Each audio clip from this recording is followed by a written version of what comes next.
ও মৌলভীবাজার জেলার ৮ উপজেলা ও শেওলা স্থলবন্দরকে কেন্দ্র করে নেয়া সিলেট চারখাই শেওলা ৪ লেন মহাসড়ক প্রকল্প বাস্তবায়নে ধীর গতি এবং ভূমি অধিগ্রহণ নিয়ে সিলেটের জেলা প্রশাসকের সিদ্ধান্তের প্রতিবাদ জানিয়েছেন বিয়ানীবাজারবাসী।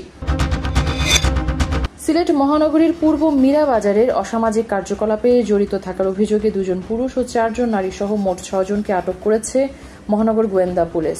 সোমবার সিলেট নগরীর মীরার বাজারে গ্র্যান্ড মাফি হোটেলের বিভিন্ন কক্ষে অভিযান চালিয়ে তাদের আটক করা হয়। সিলেটে ভাতিজার ছুরিকাঘাতে খুন হলেন এক মাদ্রাসার শিক্ষক। বাজে ছেলেদের সাথে চলতে নিষেধ ও শাসন করার জের ধরে তুচ্ছ বিষয় নিয়ে ছুরিকাঘাত করা হয় তাকে। বুধবার আখালিয়া বড়গুল এলাকায় ঘটনা ঘটে। নিহতের নাম মাওলানা জুবায়ের আহমদ।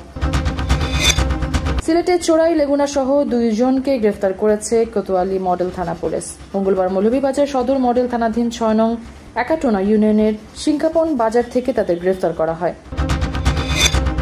সিলেটের শাহজালাল বিজ্ঞান ও প্রযুক্তি বিশ্ববিদ্যালয়ের ছাত্রাবাস সংলগ্ন বড়গুল এলাকায় ছুরিকাঘাতে মাদ্রাসা শিক্ষক খুন হয়েছেন। বুধবার মাদ্রাসায় যাওয়ার পথে মাওলানা জুবায়ের আহমদ নামের ওই শিক্ষককে ছুরিকাঘাতে হত্যা করা হয়।